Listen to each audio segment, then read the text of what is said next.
All right. Welcome to week 4 for the CDC session. We're rounding the halfway mark, so we got a lot to cover this week, so let's get cracking. The hook I have in the vise is a size 12 dry fly hook. You can tie these on smaller hooks, absolutely. You'll just want to downsize the amount of material that you need. Thread I'm using is Uni 80 in iron gray. And we want to start our thread at about the back of the thorax. Now to identify that, we're going to count about 3 bodkin widths behind the eye and start there. If you need to, you can take a little marker after you've kind of taken your distance and place a little mark there to start your thread.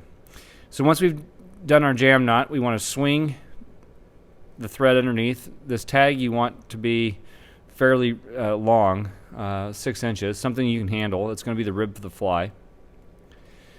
And we want a reasonably nice underbody here because we're going to use, we're going to go back to a bucktail to use for the body.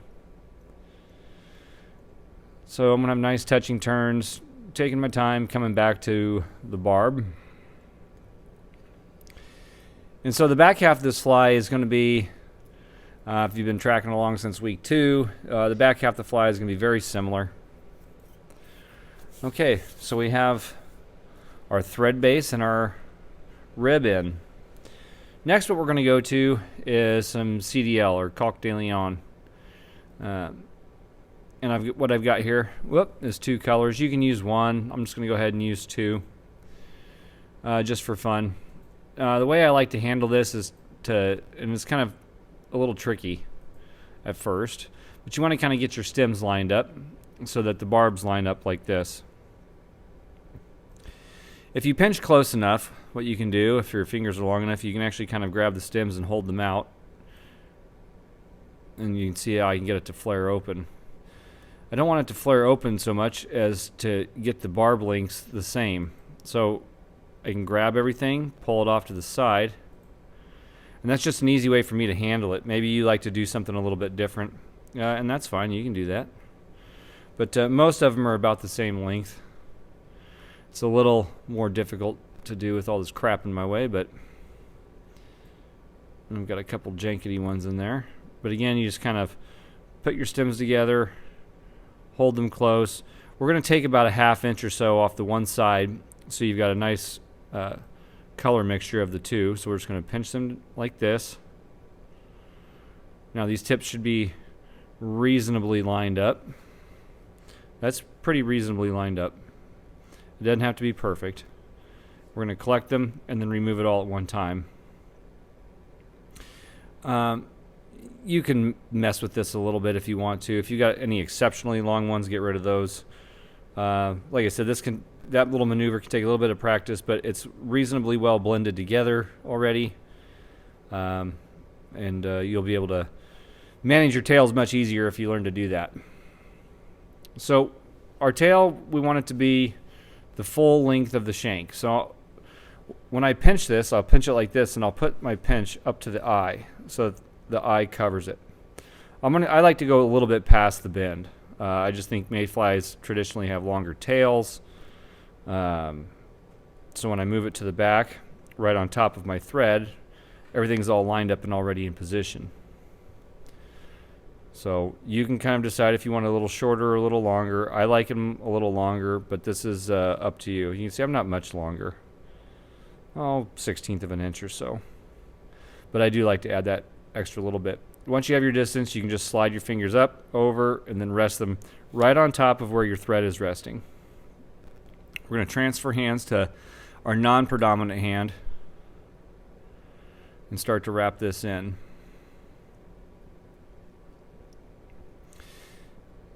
I'm just going to kind of open spiral wrap forward.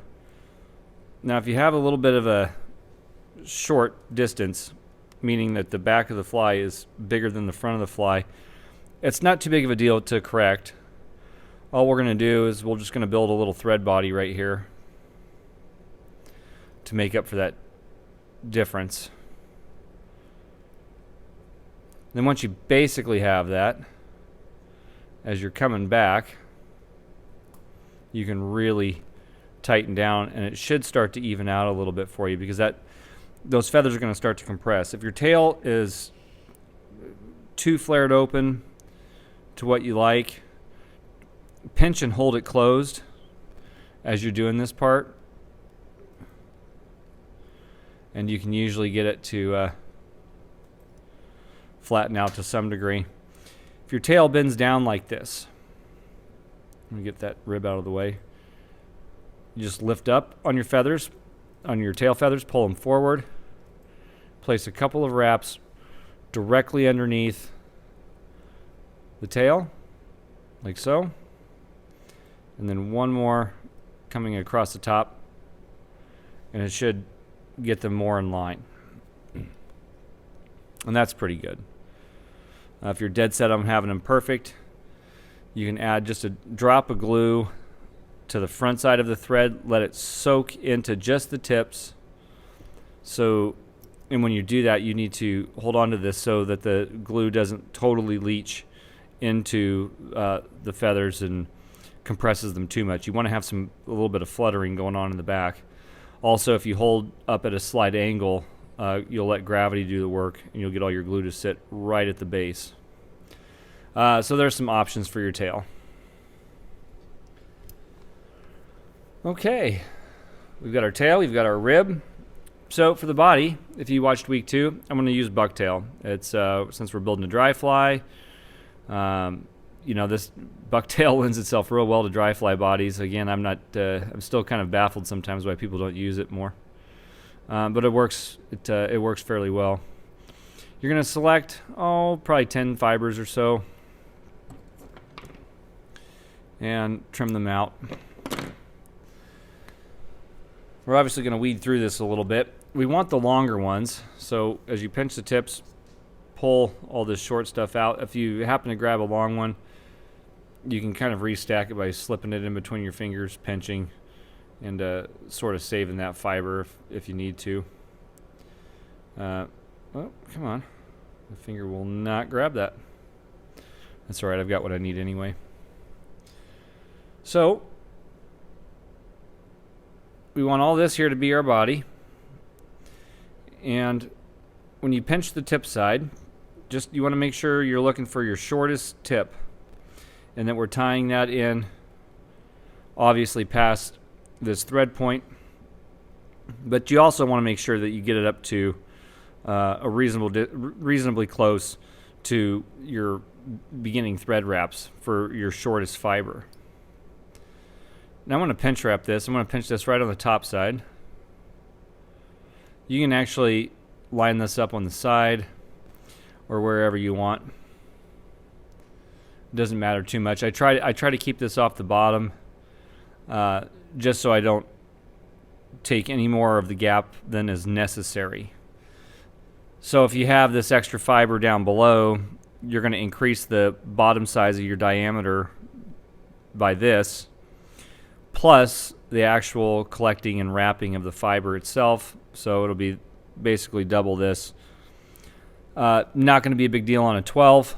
If you start to tie on like a 16, which this fly is probably a little better suited for, it could be, I don't want to say detrimental, but it could definitely affect your hookup ratio. So to keep symmetry, we want to keep all this on one side, and you want to maintain a reasonable underbody. Doesn't have to be perfect, but you want it reasonable. And we can just tie this in on the top side going forward till we get to our thread, where we started our thread. Now we can trim this out.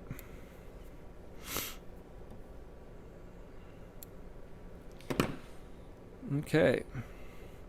And if you need to fix your taper again, we've got just a little bit bigger back section than the front section. Just take your thread back and forth to where that bigger section starts, and then come back forward until you've evened it out. This is easy to do, and this is all because my butt section of my tail fibers were a little shorter than I had anticipated, but you can still make it work. So if that happens to you, this is just kind of how you fix it. and it'll turn out to be not a big deal in the long run.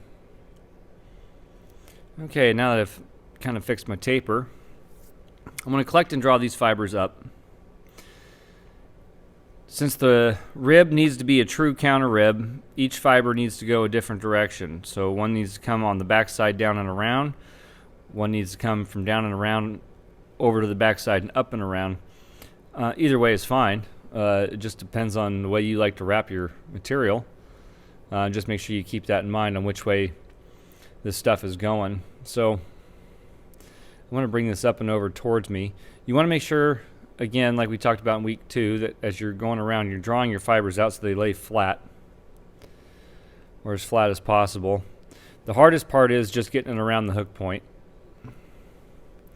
Once you have it around the hook point, you'll be good to go.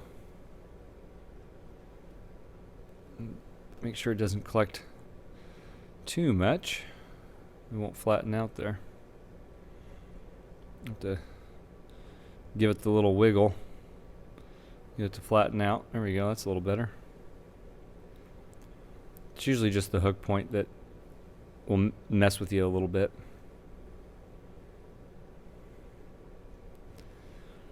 And we'll just wrap this guy going forward until we get to our thread. I'm going to tie this off on the top side. The reason for that is just because we can hide everything there. A lot of the times when you're tying flies, it's just about where you hide your cutoff points that can make or break the look of a fly. If you don't hide your cutoff point well, then what can happen is you'll get a bulk buildup, actually like we did in the body right there. So also, like we talked about in week 2, we'll kind of revisit this a little bit. When you get used to wrapping these bodies fairly quickly, I highly suggest taking some super glue or head cement and putting it along your underbody. That's going to glue your deer hair or your bucktail down to your fly. Then we can take our glue, run it across the thread, and then give it a true counter rib. That'll be a locking counter rib. I loosely use that term locking, but what it's doing is you're gluing it from one side and then the other. I don't like gluing the underbodies on demonstrations like this because, quite frankly, I get to yapping and the glue dries. So when we get done, I'm going to bring my rib to the front side of my thread. And all I got to do is put one wrap over and hold down. Another method that I've really started to grow fond of, and I wish I remember where I saw this from, is you can actually take your thread, this works with tinsel too, wrap it around your thread and just pull up and then make a few turns, and then that's totally locked off.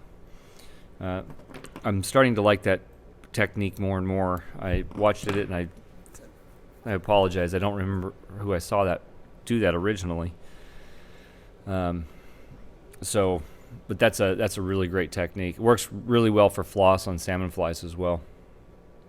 Okay. So let's start to get closer to using some CDC. On a size 12, again, because of the potential weight that's going to be added, you need to use a lot of CDC to keep the fly afloat. So we're going to go back to our foam just to help pick up some of that load. And what I want to do is I want to cut out a piece of foam. I can't do this on camera because I can't see it that well. We're going to cut out a very small piece of foam. In reality, when I lay it on its side, it's really only about the thickness of the hook shank with the body included. What we want to do is get to our small side and trim a little tie-in point into there. So we got this little triangle up front. You want to line that triangle up. Sorry, my thumb was in the way. You want to line that triangle up with where your thread, where you started your thread. And just put a loose wrap over so that you're catching the tip. You want to leave this flat across the back. Let me put a second one in so I don't lose it. But you want to leave this flat across the back like this. And we're going to work back into the abdomen ever so slightly, so that the abdomen is still much longer than the thorax area. So this is for a size 12. If you're tying on smaller hooks, we don't need the foam. The CDC will be sufficient. Once you get past 14, you're down to 16s, 18s, 20s, and so on. You don't really need this to help pick up the load.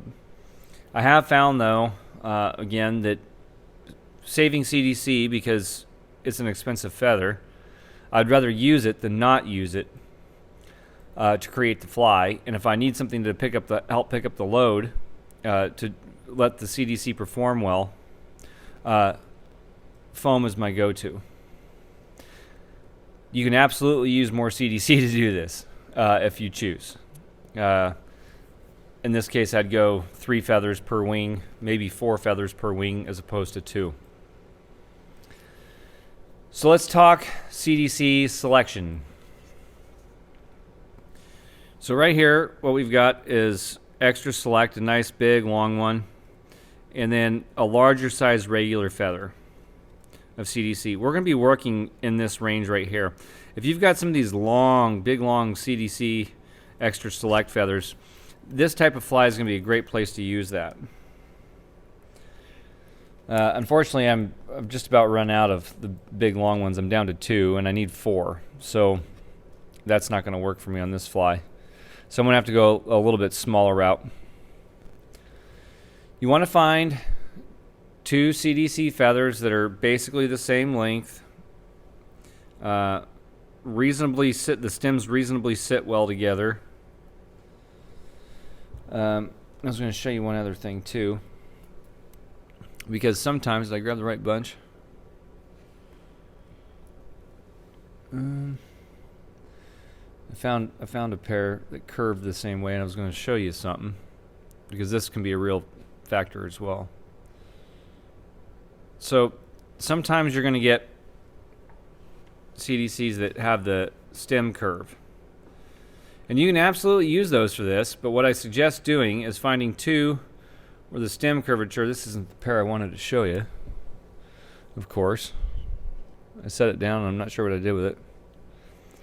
But you want to find 2 where the curvature of the stem is about the same and not going opposite directions like this one is. You can see how the tips are lined up opposite of one another because of where the stems are located. This kind of combination for your wing is not very good. You want those tips to be able to line up.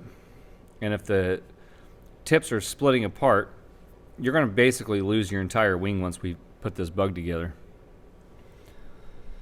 So, just to rehash, here's the pair I want to show you. You can kind of see how the curvature of the stem is going like this. And these are great to use, actually, because they're directional, and you can line them up so that the concave or the bow is facing out towards the front of an adult mayfly. And if you have opposites, meaning just that you've got 2 with the bow facing one way and I've got 2 with the bow facing the other, then it's going to give the CDC feathers a more natural curve to the wing. It's going to cut down on trimming the wing to bring the fly into shape, and you'll be able to well, 1, save more CDC, and 2, actually mimic the wing just a touch better. So I know it's kind of finicky. Do the best you can. Those are just a few tips. So now let me get my pairs that I wanted to use. I pulled out all these pairs. It's good to actually kind of go through these and find ones that are similar in stature and size and everything. The benefit to using the long ones, though, on something like this is that you're going to have plenty extra to build a full CDC thorax easily using the longer ones. Okay, now that I've got my two sets of CDC selected, what I want to do is get the concave sides facing away from each other. So I've got, I know that's kind of hard to see, I know, but I've got basically, you can kind of see how the concave sides are facing up and down respectively here, and the convex sides are the ones that are kind of touching in towards the middle, and that's the way you want to configure that. Now the way I get that in between my fingers is like this. I know it's kind of a pain, but this is my right thumb, this is my right index, and this is my right middle. And it allows me to ever so slightly work everything kind of like this, where I can just kind of do one of these numbers until it all kind of starts to fit together.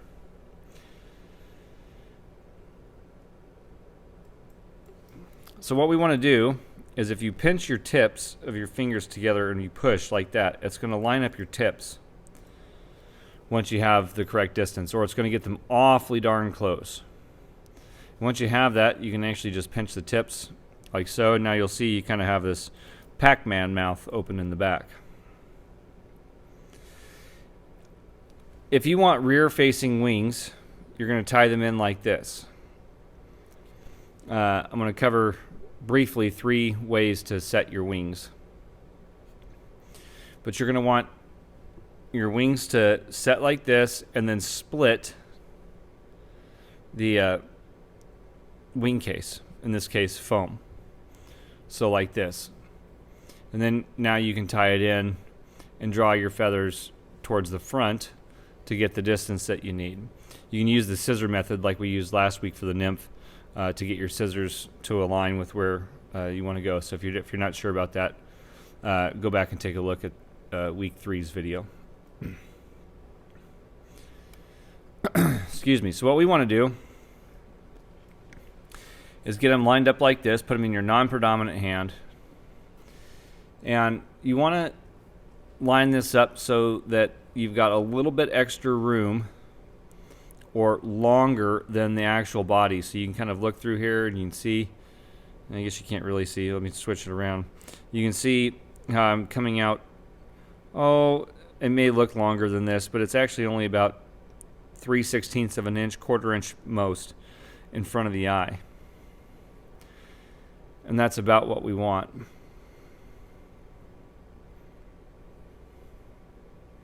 And pinch and place right on top. Just bring my thread directly over the top with 2 loose wraps.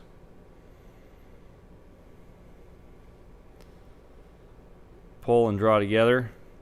Now I can lift and pull to the rear, because we're going to slide it towards the tail. And that should be fairly close to getting you the length that you want. Again, use a stiff pair of scissors as a gauge. How much further do you want them in front of one another? In this case, you want to be just a little bit longer than your abdomen, because we are going to actually cut and groom this wing to represent a mayfly wing.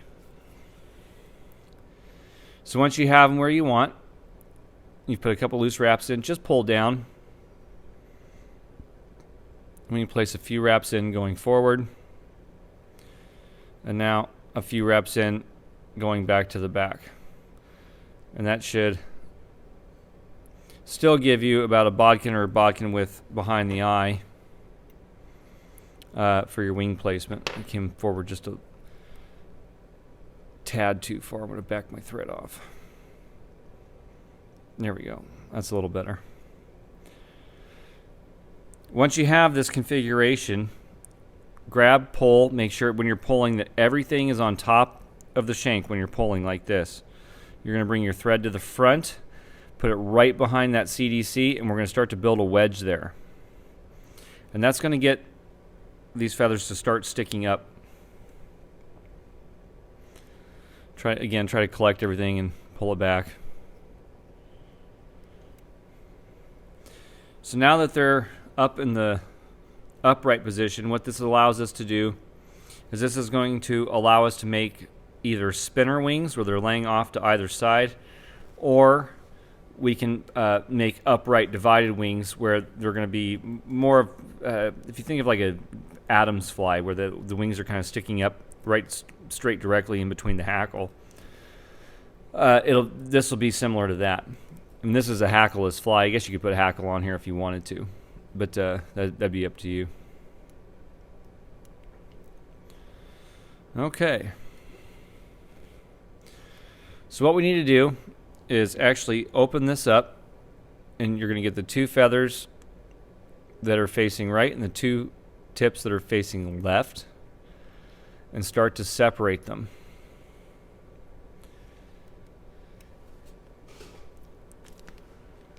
I'm hesitant to actually dub the thorax here because I don't want it to get stuck. So I'm gonna dub the thorax here real quick just so I can show you how to do spinner wings. So what I'm using here is some Hairlines Hair's Ice Dub in Gray. If you're going to use dubbing for a dry fly like this, try to make sure it's synthetic.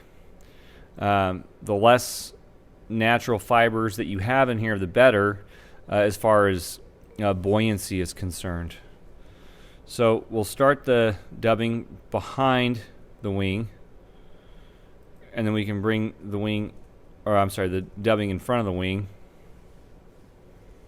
And you want to have enough dubbing on there so now that these feathers are split open, we're going to do only a single solid figure eight. So it'll be once from the front backside to the lower front side. Oh, my dubbing's not tight enough.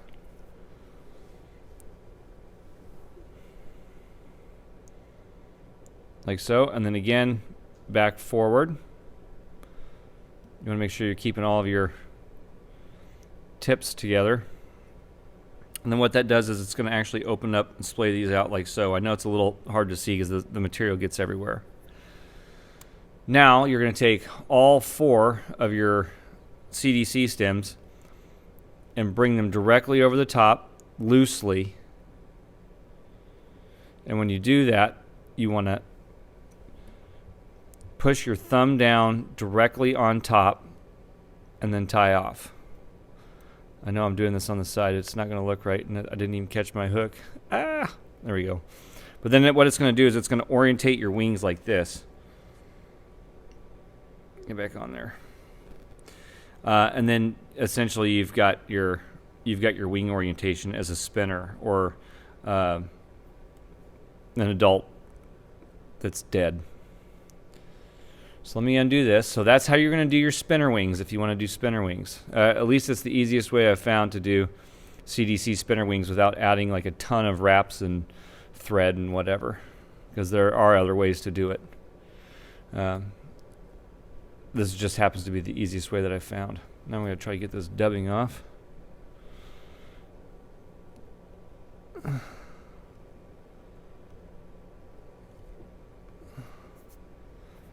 Okay, that's pretty good. I got most of it off. I'll be good with most of it. Okay, so if you want to do just a regular upright divided wing, you want to start your thread so that it's in line right where this stem starts, if you can see that. So you've got your thread all the way backed up into the wing. And then what we're going to do is we're going to take two fibers, one from each side, and we're going to drag these across the top. Oop. And now we can tie them in. Again, you're going to have to draw and pull everything. But you can place a loose wrap over. If you need to, you can lift up to get that thread to slide back into the wing. Switch hands, pull down. And that'll keep your, I know it's a little hard to see, but that'll keep your wing fairly up. if you're wanting to do the CDC thorax, especially on smaller flies, you really only need one. 2 becomes a bit much, even for a 12. But you're going to take a pair of hackle pliers. You're going to start to twist this dubbing.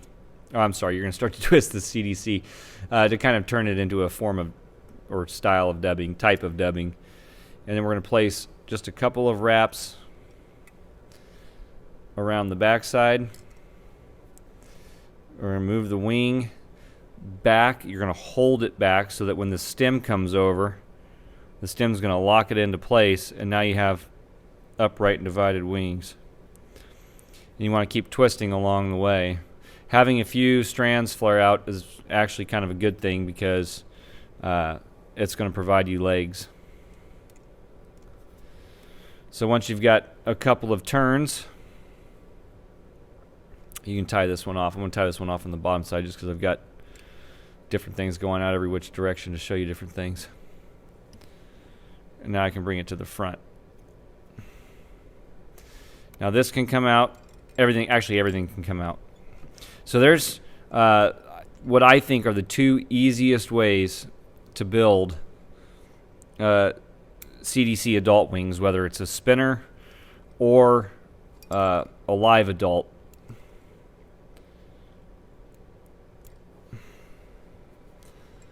And we will trim that out. Now, if you want your legs in, it's actually fairly simple. Oftentimes, you're going to be left with some, if you don't already have them underneath, a lot of the times you're going to have some trapped underneath. But if you got a little half-hitch tool, you can just take that half-hitch tool, force this right onto the hook point. I'm sorry, to the eye. Draw everything back, tie in, and now you've got your legs underneath. It's actually as simple as that. There's not a lot of thought process that's involved.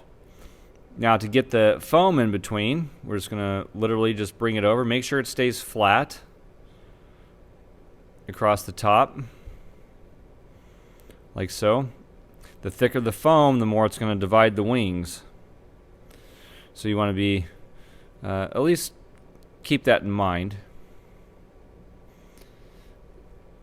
Now we're going to collect everything. I'm just going to put a couple of loose turns over. I'm going to grab the thread, lift up, and now I can seat that foam where I want it. I put 2 turns in this time instead of the 1 that I did the other time, just to make sure I don't lose it. But you just pull down.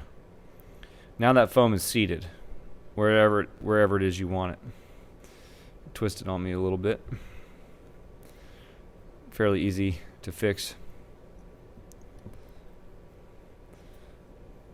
Draw everything to the back, and now we're going to literally just finish the fly with a whip finish up front. If you can't whip finish up front or you've got too much going on there, take your half hitch tool, put a double half hitch in, shove it right up into that foam and pull off. And if that's the best you can do, that's the best you can do. One thing you can do, though, is if all you can do is get a couple half hitches in there, you can glue the underside of this and not risk going into the CDC all that much. What I do typically is I'll glue it on its side like this, where I can just put a little dot of glue right on my bodkin tip and just place it right there on top of my half hitches. I do prefer to get some whip finishes in there, so if you can get some whip finishes in there, that would be better. Again, some of this is just option stuff because I know some of these problems are real, and I don't want to just leave you hanging if I can try to help it. So I'm going to put a good 5-turn whip finish in. You can wet whip this if you want. A couple of 3-turn half hitches should be, 3-turn whip finishes should be sufficient. And now you should have a fly that looks about like this. I know it looks like a hot mess. Actually, if you've got this far, it's going to look pretty good, because now all we have to do is groom it. For the head, for the foam, we don't want to cut the foam off at the exact point that we tied in. So what I do is I like to leave this out just a little bit to represent an actual mayfly head. And I'll line my scissors up so that they're, if you can see this, so that it's actually touching the front side of the hook eye,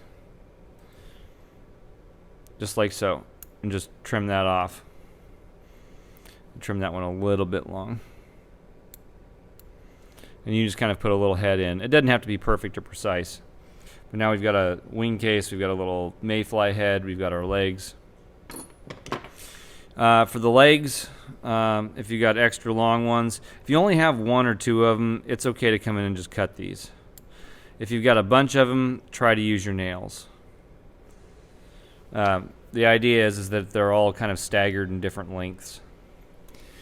Okay, so for the wing, and we're almost done, believe it or not. Almost done. Oh, I still got a stem there. There we go. For the wing, you want to draw this, if you're going to have an adult wing and not a spinner wing, we want to draw everything straight up. And I like to, I don't know if I can do this. Whoop, sorry. I don't know if I can do this with all this stuff in my way. I don't have the angle. But what you want to do is you want to get the curvature of your thumb. See, my thumb's blocking it. See if I can do it kind of this way. You want to get the curvature of your thumb so that it's kind of got this little bit hanging out, and we're allowing it to get longer as we get up top. So you can actually go back to your curved scissors and trim just like this and follow the curvature. You can also use straight scissors too and just follow the curvature like so. Or you can use your other scissors. And you may want to do this once or twice. Cut off small amounts at a time.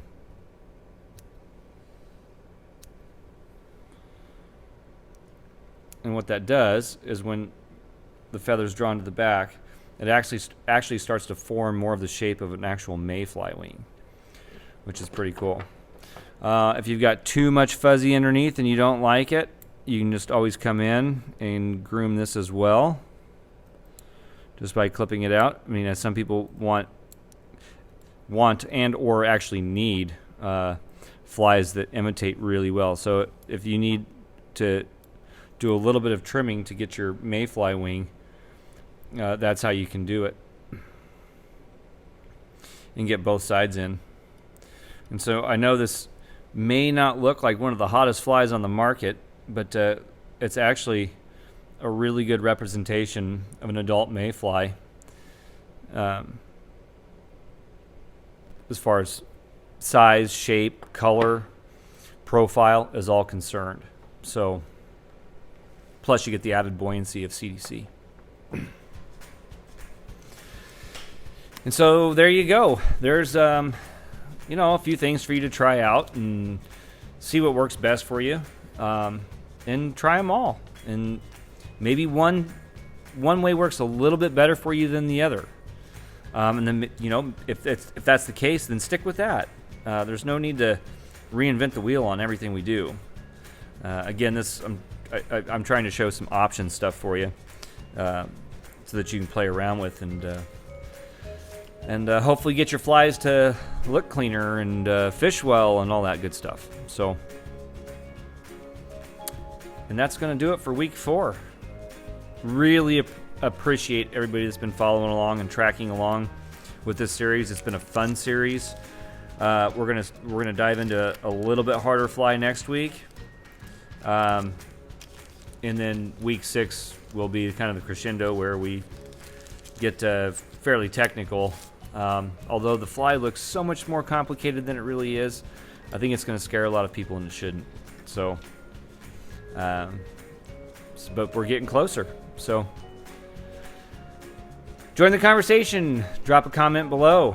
If you're not a member of Fly Tying for Beginners over on Facebook, that's how you can get a part of the live classes. These videos are an accompaniment to the live classes for those that can't make it. So if that's something that you might find interesting, excuse me, or might be interested in, hop over there, answer the 4 questions. That's your golden ticket in. and you can be a part of the fun as they're happening. Also we take polls and see what people want to learn to tie, and so that's kind of actually how we get the class arrangements months in advance, is what people like yourself want to learn. So make sure you do that. And other than that, as always, everybody, happy tying, take care, and we'll see you in week 5.